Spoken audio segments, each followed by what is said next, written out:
Hello and welcome. Today on this video, we are going to be talking about where are the jobs and some different job search strategies. What we'll be specifically covering is an activity that we would have been doing if we were in a live presentation, but we'll go over what it is about your current job search strategy, the job market and hiring process that is important to understand, assessing your current job search and what tools might be available to you, searching for positions, and finally, applications and organization. Hello, I'm another career specialist at the Career Center. I'll be jumping in and out throughout this recording, mainly to go over data associated with this workshop. However, I did want to also introduce our learning objectives. So by the end of this workshop, we hope that you'll be able to list different methods of searching for jobs. So there is more than one way to search for a job, and we highly recommend for your job search to be as effective as possible to be able to combine all of these efforts. Then we'll hope that you will be able to describe the current job market and have the tools to be able to continue to do research and analysis on the state of the job market. Lastly, we hope that you'll be able to identify strategies to strengthen your job search skills. At the bottom, we have our NACE career readiness competencies that are associated with this workshop. So we have professionalism, career and self-development, technology, and critical thinking. So if we start with professionalism, the job search requires a lot of that professionalism because it is a job in and of itself. It requires a lot of time management and resilience as you're going through it. And also, managing these stressors that come with that and the uncertainty of, when are you going to hear back? When are you going to find that job that you're looking for that meets all of your check boxes? Another thing is in the way that you present yourself in your different application materials or in the interview process or networking, you have to present yourself in a professional manner as well. For career and self-development, this involves, identifying what your career goals are and determining what needs to be done to get from where you are now to where you want to be. So this might, involve searching for different jobs, but also networking and building those relationships within the field of your choice. And maybe finding mentors and things like that. Maybe it's identifying an area that you need to develop further based on that information that you're gaining from professionals in your field. Next, we have technology. So you're going to be using different tools and technology in order to amplify your search.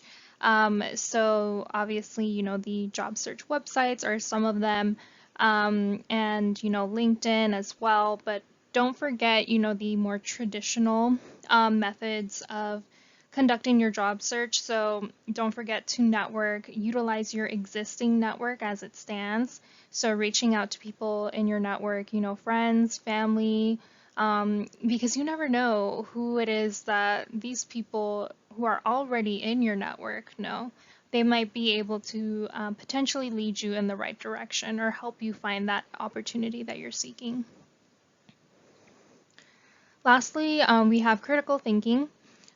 So this involves analyzing the job market as it stands currently and determining the most effective job search methods that meet your needs. And, if you are working part-time as well or full-time, you're planning to work while conducting the job search, trying to find the best way to maximize the time that you do have because it is really demanding. So it does involve a lot of thought. And this goes beyond that as well. So if you think about all the critical thinking that you have to do when you're actually creating your materials and preparing those for your job search as well. If you've seen any of our other videos that we offer, you might be familiar with the NACE career readiness competencies in general. But these are put together by the National Association of Colleges and Employers, and they really set the best practices and expectations when it comes to employers recruiting new graduates to their career fields, and also for colleges and universities that are supporting students as you all are preparing for the job market. So they have surveyed employers and asked them, what skill sets are you looking for? What do you feel that new grads need to have to be successful and to be ready to begin their career? And employers have identified these 8 competencies. So 4 of them we're really feeling like are touching on this workshop, but know that you hopefully should be developing the competencies in the other areas throughout your time on campus. So one thing that we would do if we were in person, and so maybe I'll ask you to pause the video and think about what you're currently doing to search for positions. There are a variety of ways that you can do this, and just make a list of things that you might be doing or what you know are options to really take stock of where you are right now.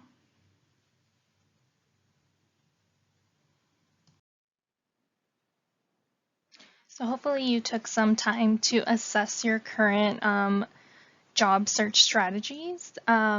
Here on this slide, we have some options. This isn't an exhaustive list by any means, but some of the methods that you could take a look at are online, in person, and this could be a mixture of online and in person, but specifically using networking as part of your job search strategy. So online methods are really popular. I'm sure that many of you use these, and I think that they're a really great way to start your search. So online methods include Handshake or other third-party job search sites like Indeed, Monster.com, Google Jobs, but also company websites. So be sure to check those, or on Handshake, there's actually a tool called Career Shift, which is a crawler website that searches for all public areas on the internet. So if you type in like engineering internship or co-op or something, Career Shift will pull up all search results that are available to the general public online, which can include company websites as well as third-party job search sites such as Indeed, that is available to the general public. So I highly recommend that you utilize that resource. Again, it is on Handshake. If you go to the Career Center page on Handshake and click on Resources, Career Shift is listed there. It is free for you to use as long as you use the access code that is provided on that resource page. Next is in person. So actually a lot of the things, 2 out of these 3 are can be done virtually as well, as we already know, given the circumstances of the past year and a half. So career fairs and information sessions are things that were typically done in person, but due to the pandemic, they have been extended to a virtual method as well. And a lot of employers seem to be continuing these practices virtually just because they're very convenient for them to do so. So we all are probably really familiar with the career fairs. So in person, you usually line up to different booths that the employers are at, and you wait in line for you to be able to speak with them and learn about their company and organization through a short exchange. You would give them the 30-second pitch. For information sessions, usually these are kind of they're in groups, so it's usually multiple students gathered in one location, whether it's a physical location or virtual location, and the employer basically talks to you about their organization, what they're all about, what they do, what their mission is, and if they have openings, they will talk to you about those as well. So again, these can be done in person and virtually. So the last one on here, walk into location, is something that you would have to do in person. And if you're looking for a part-time job, this can be a really effective way and a really quick way, because you get automatic feedback when you walk into a location to ask or inquire about their opportunities that they have available. It's a quick kind of like yes or no, do you have any openings? And you would get that feedback pretty quickly. So next we have networking, which can be done online or in person. So one of the most well-known methods of networking is using LinkedIn, which is a professional social media platform. If you aren't on LinkedIn, I highly recommend that you create one. It is not just for people who are interested in business. LinkedIn has professionals from so many different fields and walks of life, so I highly recommend that you create one if you haven't already done so. Start building your profile and connecting with others in your field. Next, we have informational interviews. So you can use LinkedIn or, for example, the UCR Career Network, which I'll talk a little bit more about later in the presentation. So informational interviews are essentially conversations that you can have with professionals, and it's a chance for you to understand, what is it that they do, how did they get to where they are currently in their career path, and it's for you to get information, basically. It could be a career path that you're interested in learning more about, and maybe that's why you've reached out to them. You can use informational interviews for a wide variety of different reasons, but it's really important to understand what that reason is. Like, don't just make informational interviews just to do it. I mean, you can, but like we said earlier, the job search can be really demanding. So if you want to make really efficient use of your time, really understand what your goals are, how you can get there, what information do you need in order to get there. So be very intentional so that you can use your time effectively. Lastly, we have activating your network. So not only is it important to create new connections and build your network, but it's really important to activate your existing network as well. So when you are searching for a job or an internship, it's a simple, reaching out to people within your network, letting them know, I am getting ready to graduate and I am currently seeking opportunities in this area. I would really appreciate if you could let me know if you see anything that I might be interested in, or connect me with anyone you know who you think might be helpful for me to know or to connect with in my search. Don't neglect your current network, because you never know who it is that your connections know. It could be, friends and family. They might know people who can help you get to where you need to go. At the bottom, we have some information. So this is data from our 2019-2020 Career Center Annual Report, where we ask graduates how they found their position. So we have undergraduate and graduate statistics on there. So as you can see, the top methods were some kind of online or print medium where they found out about a position.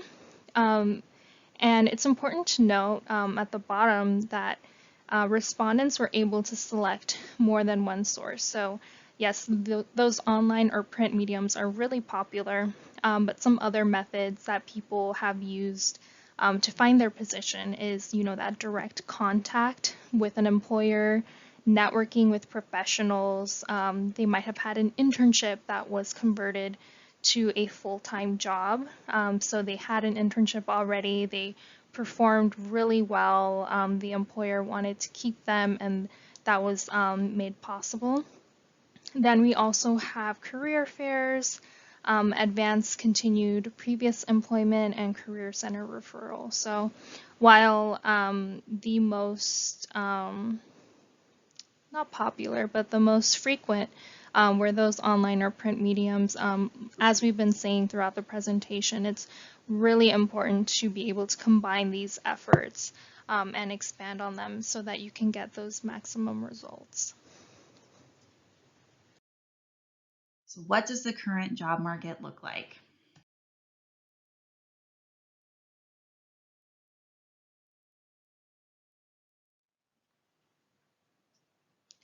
So this is the state of the current job market, which is still being impacted by the COVID-19 pandemic. As we can see, the numbers for June 2019 national unemployment as well as California overall unemployment rate, they're still lower than they currently are now. But the good thing is that things are looking better than they did in June 2020 when the class of 2020 graduated. So the job market is better than it was back then. And we've also seen on Handshake that there are a lot more job opportunities and internship opportunities posted on Handshake than around that time in 2020 when we had to shift to virtual, and we saw a lot of employers rescinding internship and job opportunities. They weren't posting as much,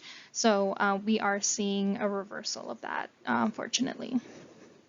However, the state of the job market is still highly competitive, so we recommend, continuing to use those multiple search methods.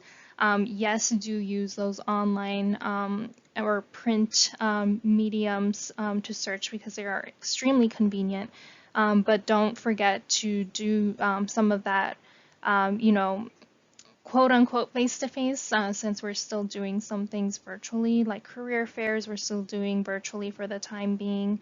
But continue to use these different methods, build those relationships with other people, and develop skills while you're in school. So those NACE career readiness competencies, there are examples on the naceweb.org website, different ways that you can develop these skills further.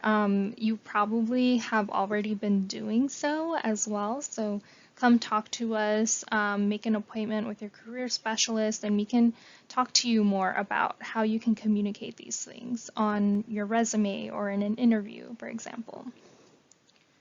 And also start early. So seek out opportunities to build that experience, whether it is an internship, a part-time job, research on campus, being involved in student orgs, volunteering. There are so many ways that you can start to build this experience, build on those NACE career readiness competencies, so that you can communicate those things and offer those things to an employer. And also network with professionals in areas of interest. Don't start networking until you need a job. Start networking now, so that when it's time for you to find an internship, a job, a part-time job, you can activate that network, and you can make your network work for you in that sense. So don't wait, because it does take a while to build those relationships and be able to kind of experience the rewards of having built those relationships. It takes time, so make sure you start early. To continue on, so in any job market, and again, it's going to be more competitive now, but it's important to understand the hiring process. So it starts with the applications. So when a job is posted, the position, depending on its popularity, depending on the organization, what it will do, the requirements, many job applicants may apply. So you might see in the hundreds, you might see in the thousands. And it's really important to have a very competitive application, because again, you might be going up against 1,000 other people with different qualifications for this exact same position. And so at that point, resumes are reviewed. So how do they do that, especially if there are 1,000 applications? One thing that many employers will use is what's called an applicant tracking system. And these are electronic systems that might scan applications or resumes for certain keywords. Maybe they've really identified that they want someone with strong communication skills or strong technical skills. They can have the system run a search and gather the applicants that have that kind of keyword search, and they will look at those. An actual human might look at those. Other organizations might have a human look at all of them. So when you're thinking about that, you really want to make sure that you are putting your best application forward so that it stands out from the rest. And again, if you are uncertain about how to do that, I highly recommend making an appointment with your career specialist so that we can talk about how you might stand out the most effectively. And then finally, once all of those resumes are reviewed, it gets narrowed down much smaller to potentially as small as 2, or it can be higher. It can be, I would say on average, it's around 2 to 6 applicants who are interviewed for the position. So beyond that, the one person is chosen. So you can see that it can go from 1,000 to 1, and there are many steps in between. So what you want to make sure you do is really be mindful and that you are preparing yourself to be as competitive as possible. So when it comes to assessing your job search, we want to keep a few things in mind.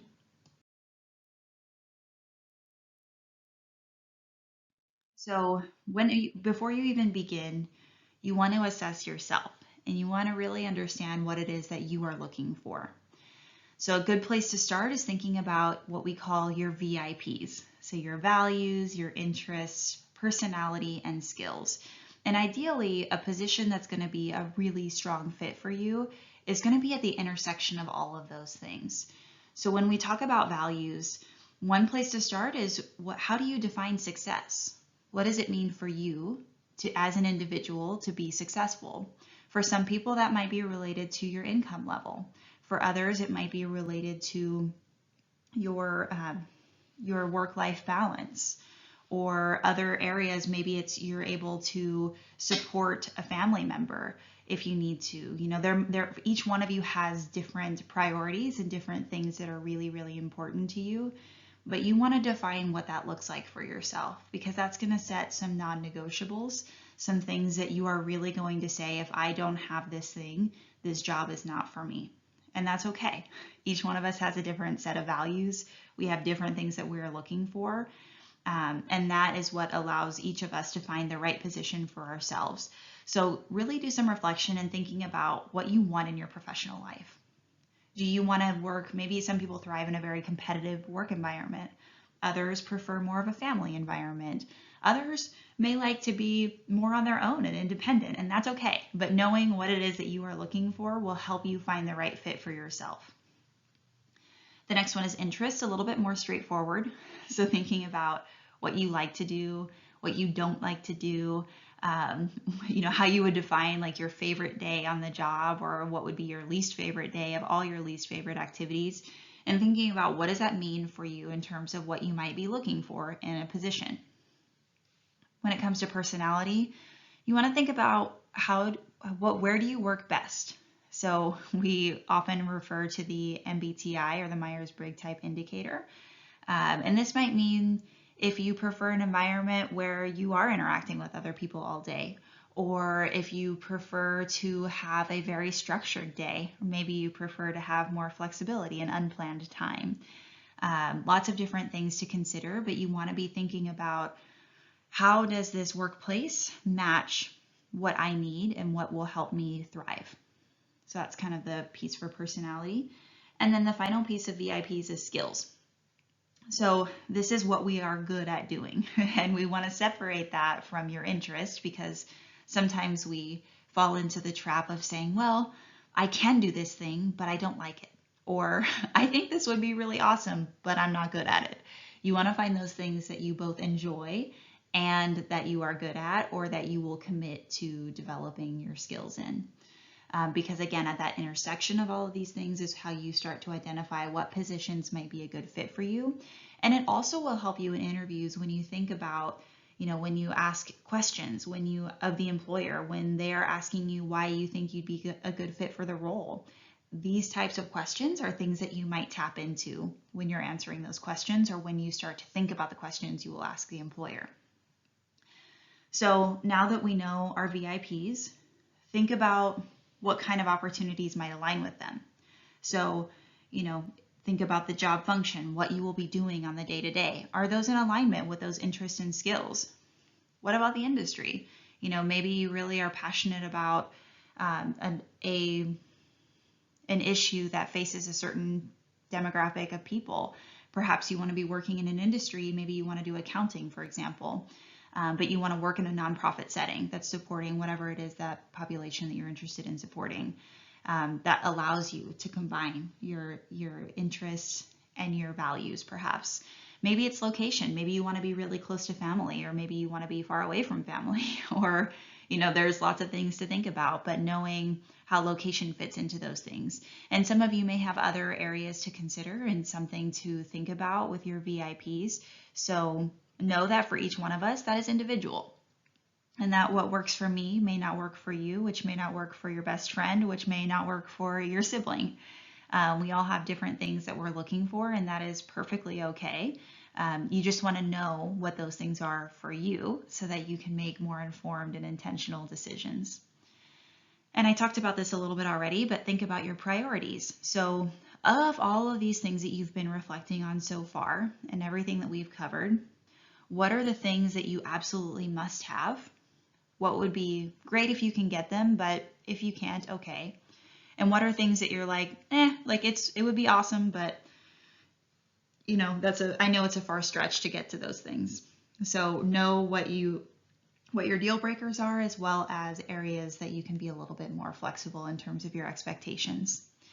And again, if you're not sure where to begin with any of this conversation, know that your career specialist is here to support you. So, if you want to talk about all of your VIPs, there is an assessment for that. The MBTI Myers-Briggs Type Indicator will help with personality. The Strong Interest Inventory will help you identify your interests and relate it to careers. And then the Career Leader is usually related to business. There is a fee attached to that one, but it can help identify values, interests, and skills. So know that we have assessments to support, but we also are happy to have a conversation with you and talk about, your unique situation without an assessment if you prefer. Okay, so the next phase in assessing your job search, now that we've done that self-assessment, is to look at the marketplace that is out there. So what do you already know? What can you learn? There are plenty of resources that are available to help you identify these things. And one thing that's very helpful is when you're learning industry trends. So what is the hiring outlook? So are there going to be a lot of job openings? How did this occupation start? What industries are they primarily working in, if it's a job that can work in a variety of spaces? And the Bureau of Labor Statistics, or BLS, is a government website that it houses the Occupational Outlook Handbook, and it has a lot of information about different occupations that can help you develop that really strong foundational knowledge of industries in general. If you'd like to learn more about specific jobs, you can look at ONET online. It's one of my absolute favorite resources for doing research on different positions. And you can search for different jobs that you think might be interested in, understand the day-to-day responsibilities, what skill sets you should have to work in this field. It has related jobs, education requirements, many resources available to help you identify, is this a job that might be a good fit for me? And then when you're thinking about, okay, maybe I know what I'm looking for, how do I identify the organization that fits with my VIPs? And Glassdoor is one resource that is very helpful. They have a lot of resources available. There are jobs that are posted there. There are blog articles just about industry.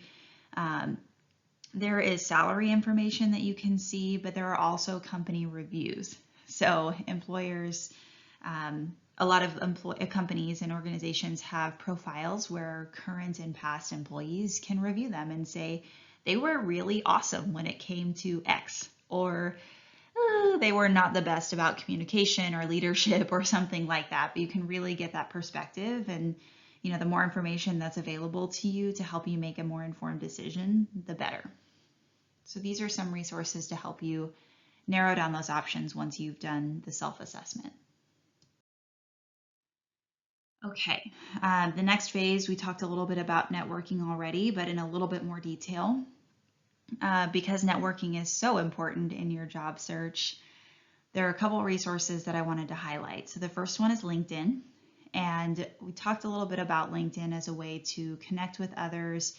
The beauty of LinkedIn is actually that, let's say that you meet someone while you are working in an internship role or a part-time job even on campus, and you make a very strong connection with your supervisor. If you connect with them on LinkedIn, then it won't matter, no matter where you go in your career and no matter where they go. Their email address may change, but their LinkedIn account will not. So you will always have contact with that person if you are connected with them on LinkedIn, which is a really nice way to stay in touch with folks.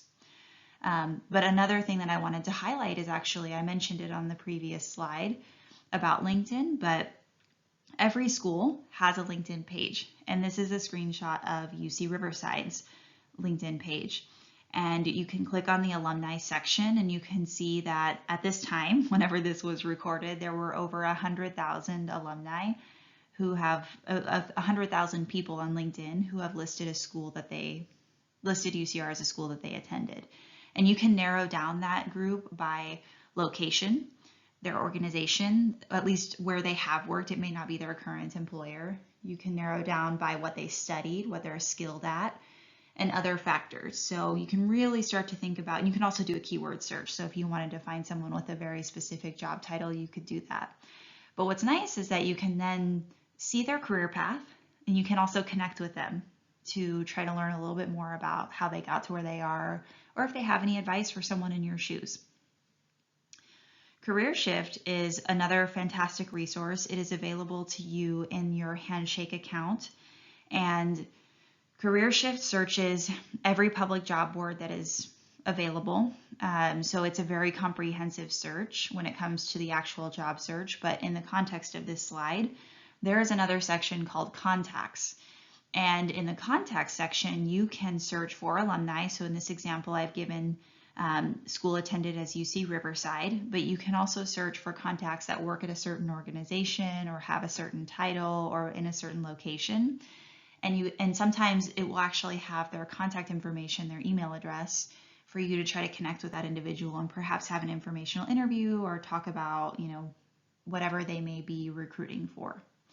So these are some really great options to be considering when you're thinking about building your network. And again, if you're uncertain about where to start, I know it can be scary to reach out to connections and to reach out to professionals. So if you would like any support in this area, highly recommend making an appointment with your career specialist for support. Okay, so the next phase is activating your network. So first, take an inventory. Who do you already know? And are they connected with other people? Can they help you connect with an opportunity? Really think about who is in your network, and this is why it's important for you to be talking to folks around you. So this could be from a student organization. This could be from a career center event.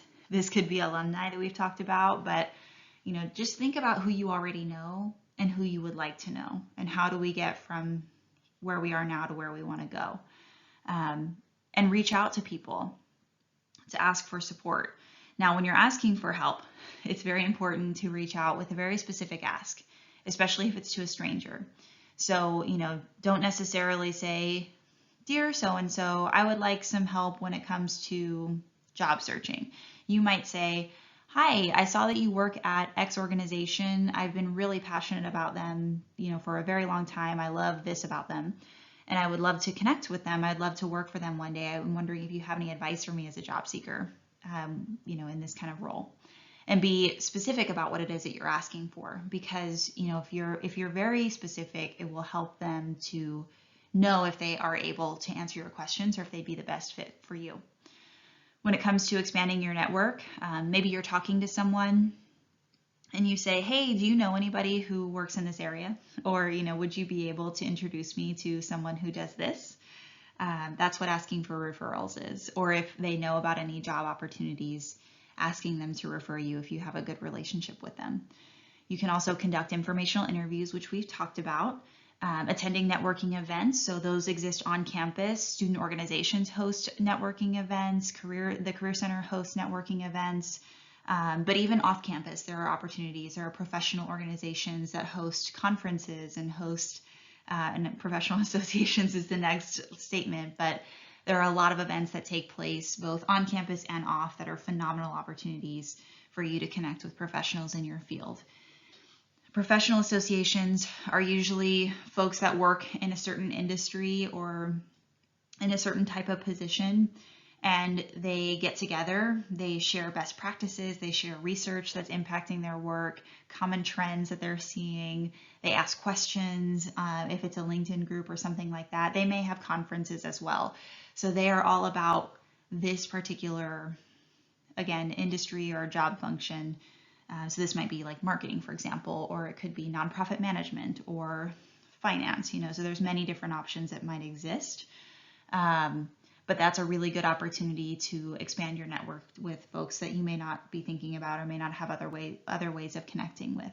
And then finally, social media. So, LinkedIn is definitely the number one, but you can also use other platforms if those organizations are on those platforms to really stay aware of everything that's going on and to hear from well-known people in that field. All right. So we're shifting gears a little bit to searching for jobs.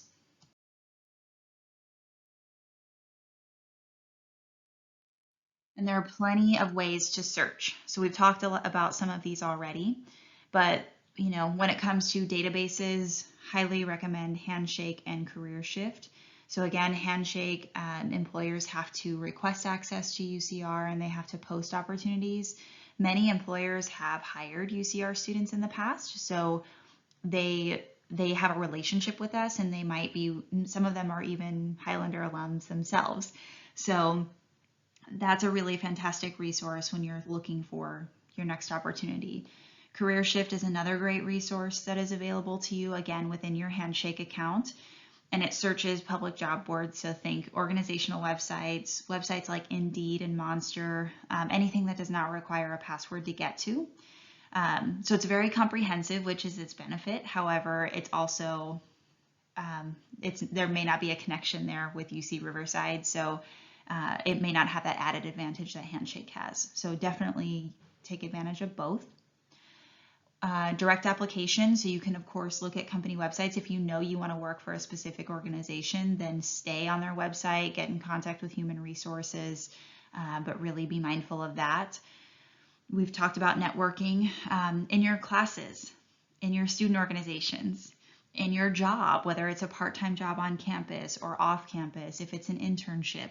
Share what it is that you're looking for. Share your career goals, because you never know when the person next to you, the person who is in class in your discussion group, when they know someone who will be able to connect you with your next opportunity, or perhaps you may know something that your neighbor is interested in, and so you might be able to connect them. And that's really the way that this works. Networking is about building that mutually sustaining relationship. And so if you are able to pay it forward at the beginning, then someone may be able to give that same effort in your place and same option to expand your search. So talk to family, friends, faculty members, supervisors, anybody around you, because the more you talk about what it is you're interested in, the more likely you will find yourself talking to someone who can connect you.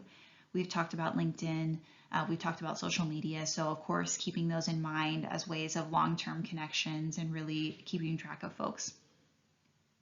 And associations, so we talked a little bit about this already, but there are organizations that, like, there might be LinkedIn groups, there might be groups on Twitter or on Instagram that are sharing best practices.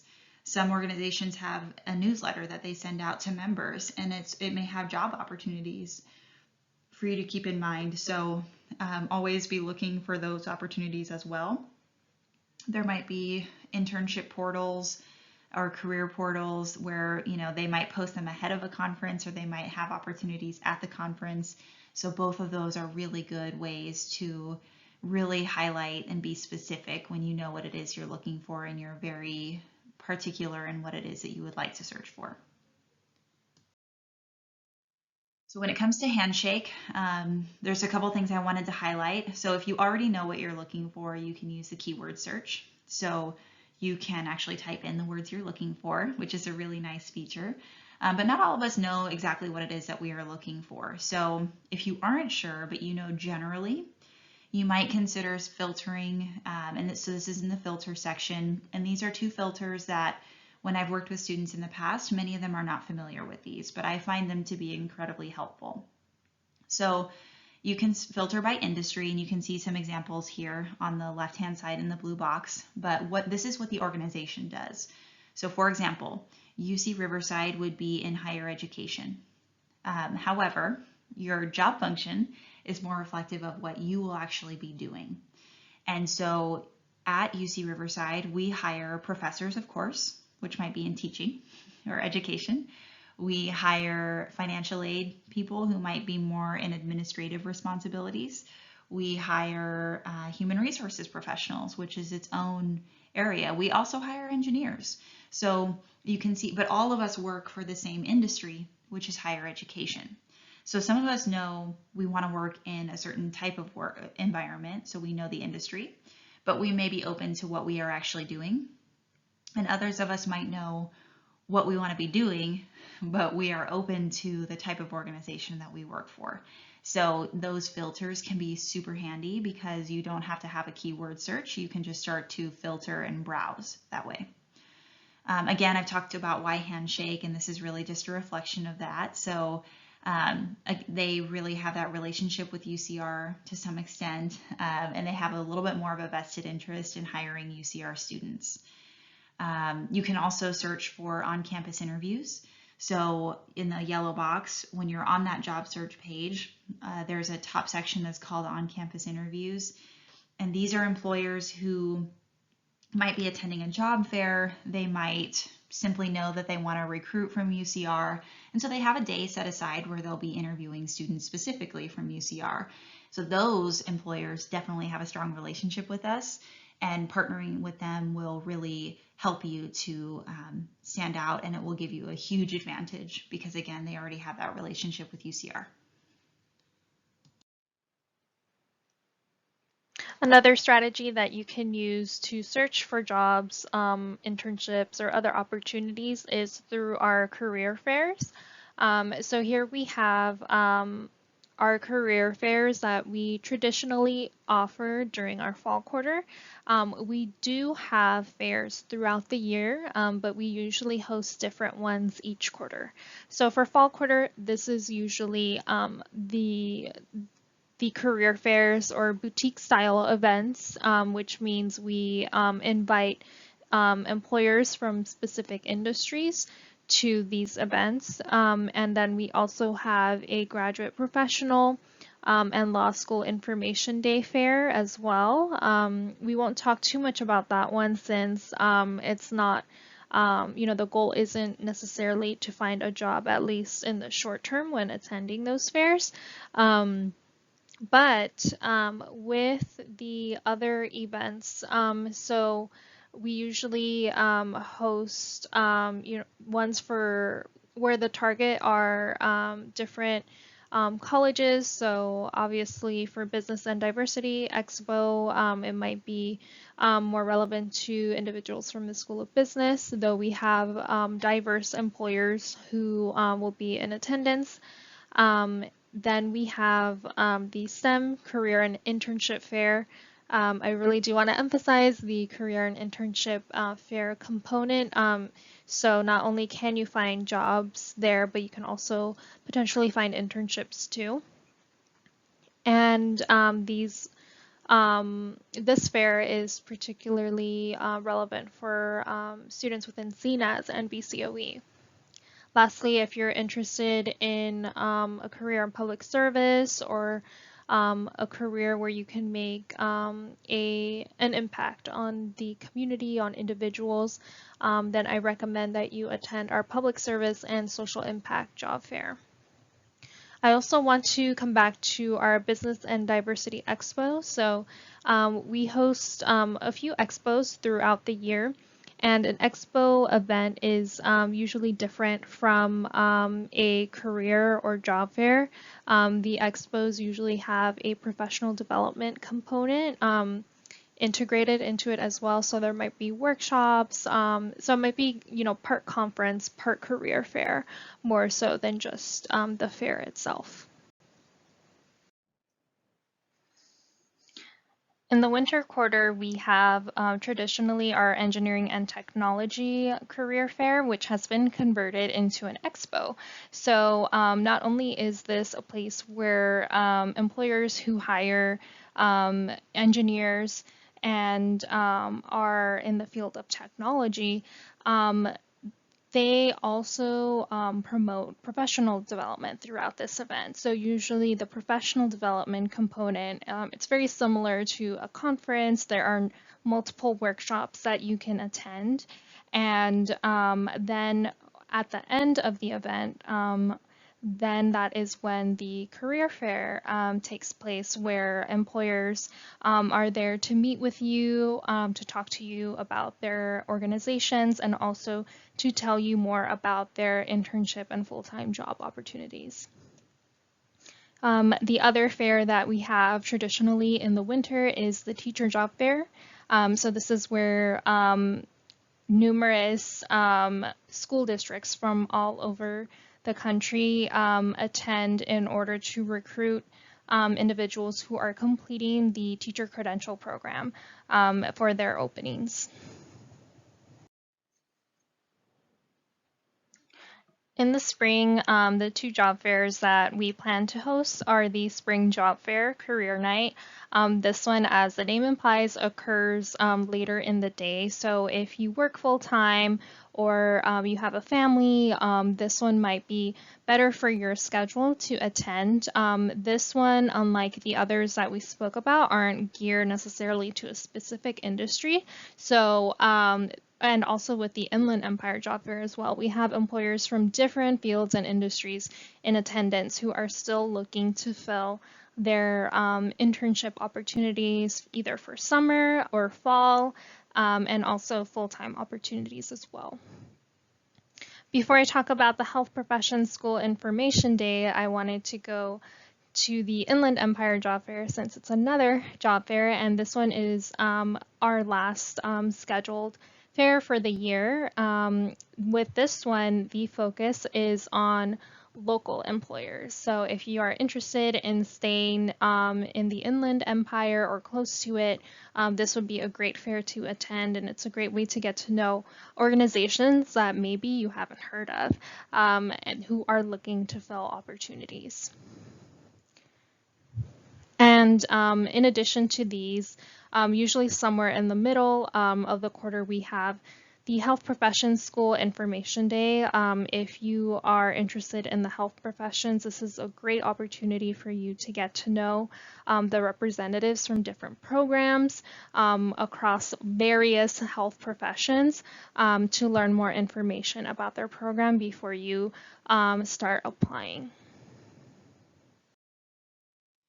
You can also take advantage of employment or staffing agencies. So these are organizations that they might have short-term positions, they may place you directly into a long-term employment option, but they have connections within their community and sometimes within a specific industry that exists so that they can find the candidates, they know what an employer is looking for, and they can connect you right away. So this is really, really helpful when it comes to maybe you're having trouble with your job search, or maybe you move to a new location and you're not familiar with the community and you are looking for support in making those connections. So, if you are finding yourself like currently with the current job market, fully utilizing staffing agencies in addition to your search can be very, very helpful. Again, they can place you in temporary positions. So these might be like a 2-week job, or it could be a 6-month job, or it could be a permanent role that they're placing you in. So it's a good opportunity for you to test out different career paths, to get some experience. You are paid while you're in these jobs, even if they're short term, so it's helpful for your finances as well. And often, as long as it's not the permanent role, they know that you're looking for a job, and so you can be very upfront about still searching for the opportunity that's next for you. And they tend to be pretty flexible when it comes to supporting you and being open to that kind of search.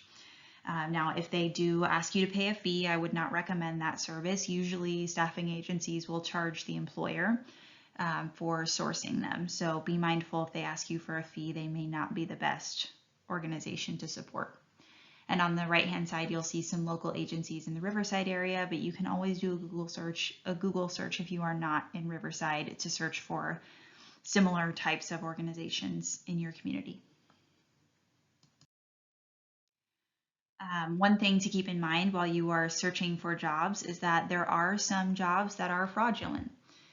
So be mindful of that. I wish I could say that there were no people in the world who wanted to take advantage of you, but unfortunately, there are employers who are searching for or who are doing fraudulent activities.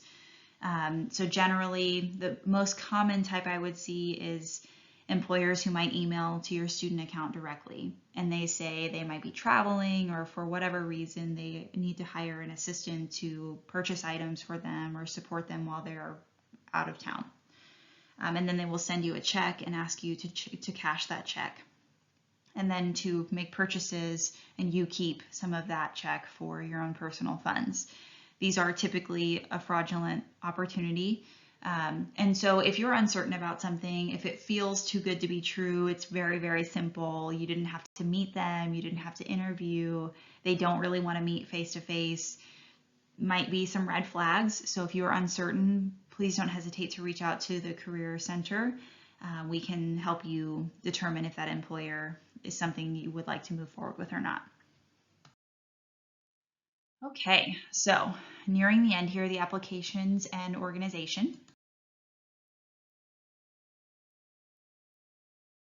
So when you're applying for a position, you want to really analyze the job description. So this is an example here on the right-hand side, a title of financial analyst. And you can see the responsibilities, you can see the qualifications, what they're asking for in terms of education and experience. And as you're reading this, maybe you make notes, maybe you've printed it and you're highlighting it, but find a way to really take note of the key phrases they're using, the verbs that they're using, and build those in. So thinking about, conducting budget meetings. So conducting meetings, have you done that before? Can you make reports? Can you share updates with others? Providing training, so communication skills, really trying to identify what are those skills that they're asking for. And can you make sure that those skills show up in your resume?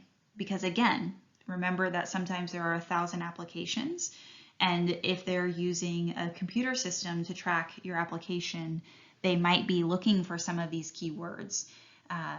They might be looking for things like reporting, because reports shows up 3 times in that job description.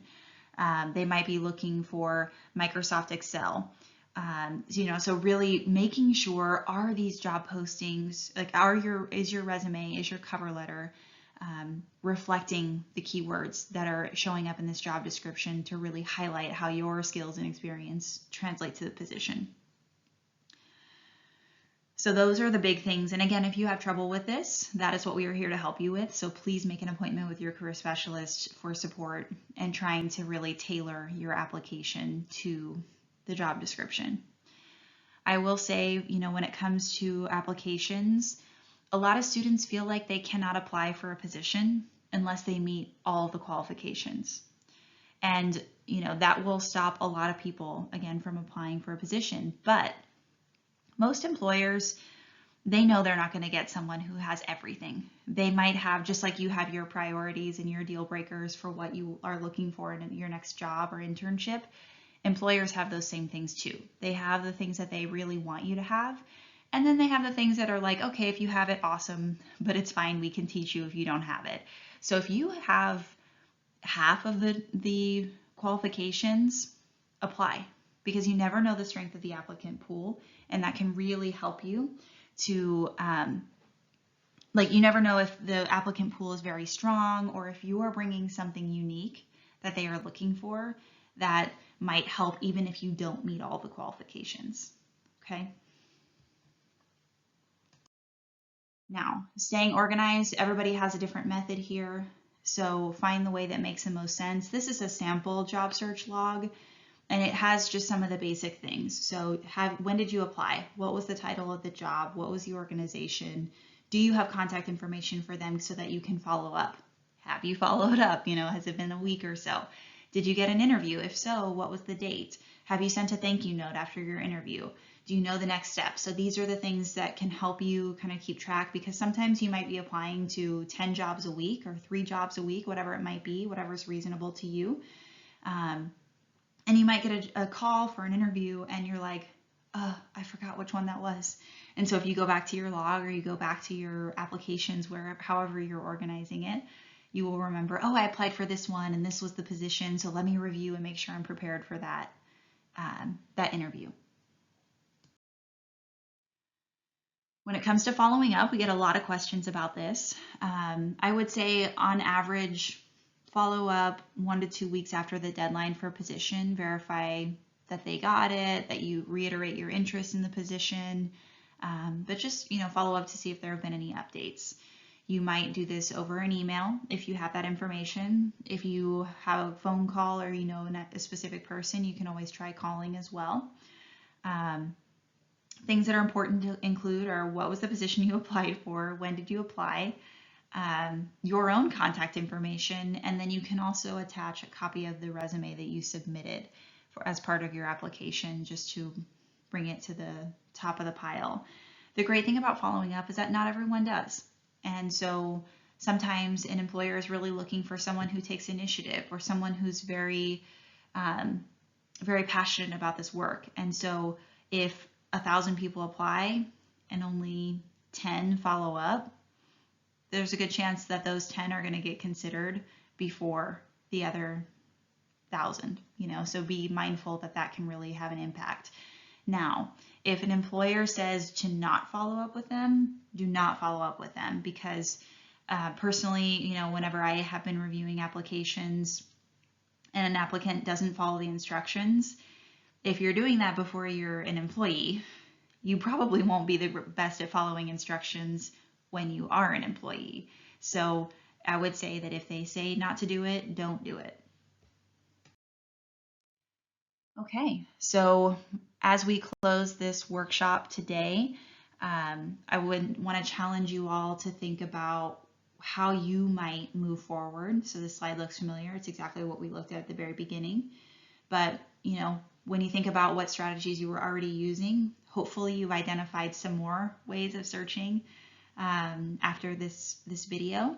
So take a look and identify how you might move forward and what strategies you can incorporate into your own search based on what you will be looking for. And of course, if you are watching this with others, and even if you're not, find someone else who you trust to hold you accountable and tell them, hey, this is what I'm going to do. I'm going to try to connect with 3 people over this week to do an informational interview, or I'm going to attend the finance, accounting, and business job fair, and have that person hold you accountable and ask you how it went or ask you how you're doing on this goal. And if someone asks you to be helping them to stay accountable, you do the same to really make sure that you are setting goals for yourself and achieving those milestones.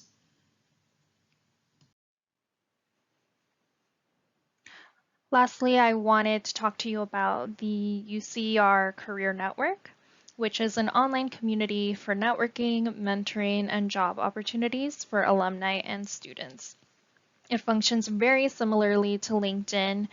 Some of the differences are you have to opt in to be part of this network, whereas on LinkedIn, if you put that you went to UCR or graduated from UCR, you're automatically pulled into the alumni network on there.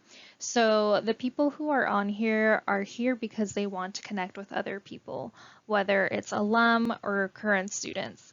So I highly recommend that you take advantage of this platform so that you can connect with people who are working in the field that you're interested in, maybe get leads for a job or internship search and get some advice there.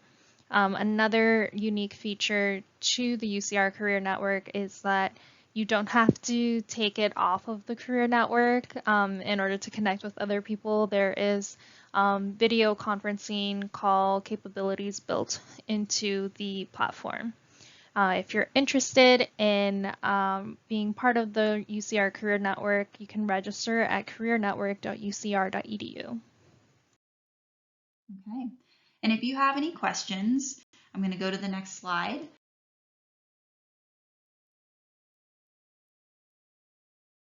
You are always welcome to, I mentioned it several times, but make an appointment with your career specialist. We are here to support you with any of the topics that you saw today, so you can make an appointment to discuss questions, think about, based on your particular interest, what would be the most effective job search methods, and really create a tailored plan for yourself.